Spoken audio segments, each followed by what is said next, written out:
Newton's first law of emotion. Newton's first law of emotion. For every action, there is equal and opposite emotional reaction. Imagine that I punch you in the face. No reason, no justification, just a pure violence. Your instinctual reaction might be to retaliate in some way. Maybe it would be physical. You would punch me back. Maybe it would be verbal. You would call me bunch of letter odd, or maybe you retaliate would be social. You would call the police or some other authority and have me punished for assaulting you.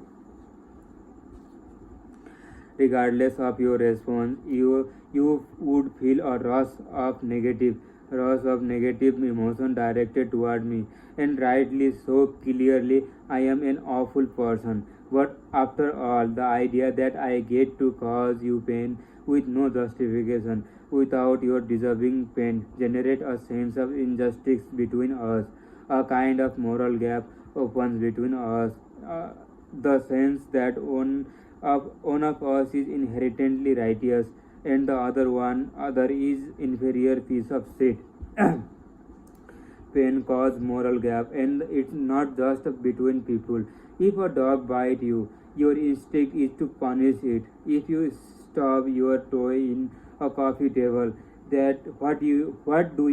You yell at the damn coffee table. If your home is washed away in the flood, you are overcome with grief and become furious at a God, the universe, life itself. There are moral gaps. They are the sense that something wrong has just happened and you or someone else deserve to be made whole again.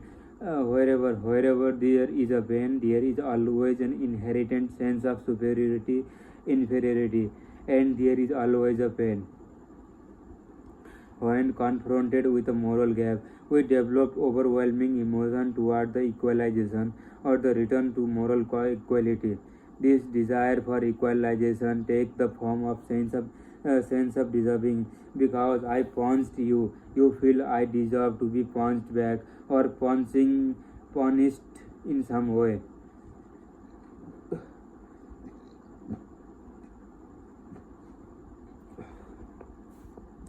This feeling of my deserving pain will cause you to have a strong emotion about me, most likely anger. You will also have a strong emotion around the feeling that you didn't deserve to be punched, that you did no wrong, and that you deserve better treatment from me and everyone else around you. This feeling might take a form of sadness, self pity, or the confusion. This whole sense of deserving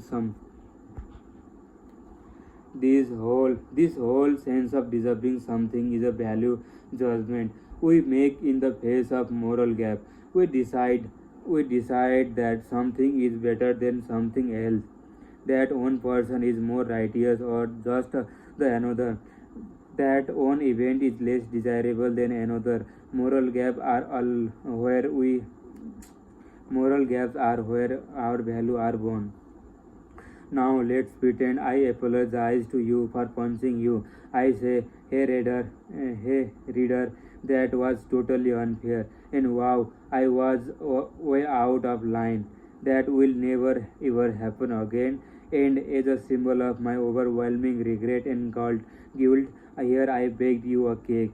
Oh, and I here, oh, and here $100. Enjoy. Let's also pretend that this is a somehow satisfying to you. You accept my apology and my cake and the $100 and genuinely feel that everything is fine. We have now equalized the moral gap that was between us is gone. I have made up for it.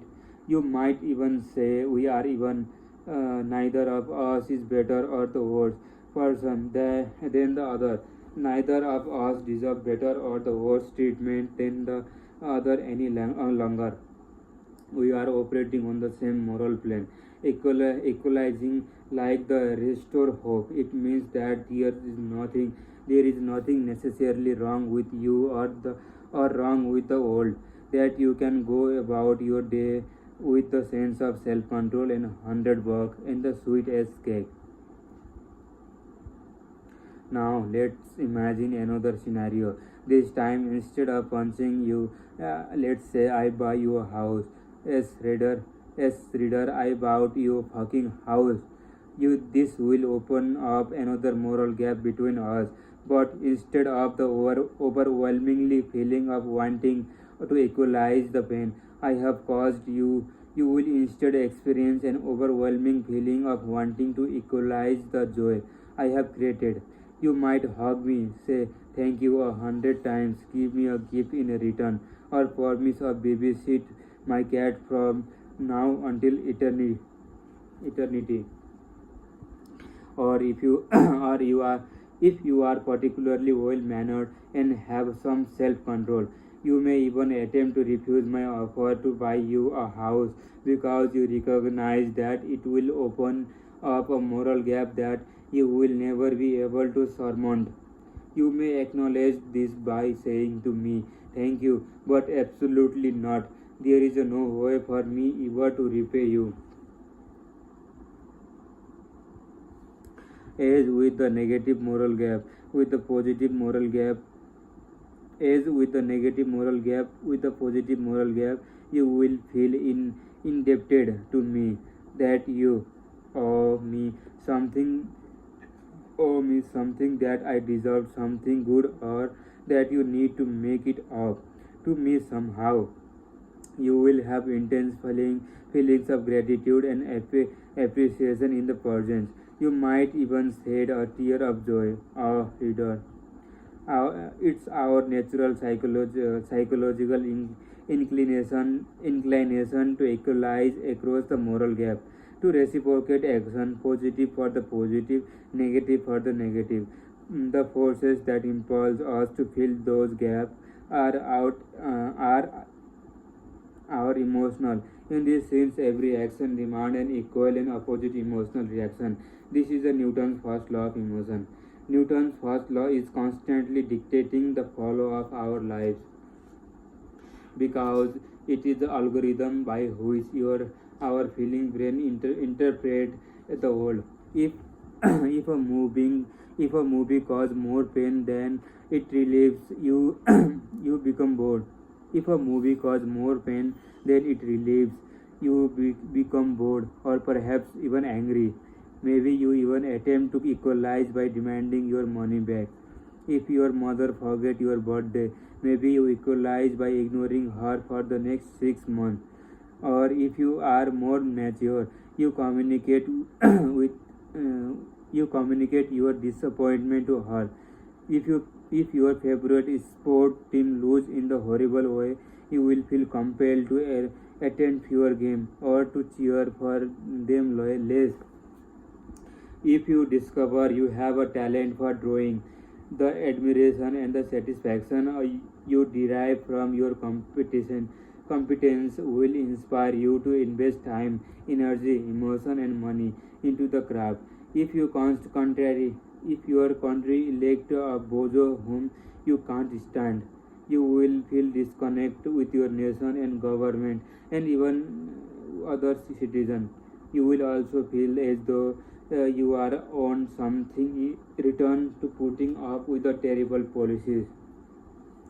Equalization is a present in every experience because the drive to equalize is emotion itself. Sadness is a feeling of powerlessness to make up a perceived loss. Anger is the desire to equalize through the force and aggregation. Aggression. Happiness is feeling liberated from a pain, while guilt is the feeling that you deserved something pain that never arrived. This desire for equalization underlines our sense of justice. It's been codified throughout the age into rules and law, such as Babylonian king Hammurabi's classic "an eye for an eye, the tooth for a tooth," and the biblical bi- biblical golden rule: know unto others what what you would have done unto you. In evolutionary biology, it's known as a reciprocal altruism. That in game theory, it's called a tit for tat strategy. Newton's first law generates our sense of mortality. It underlies our perception of fairness. It is a bedrock of every human culture and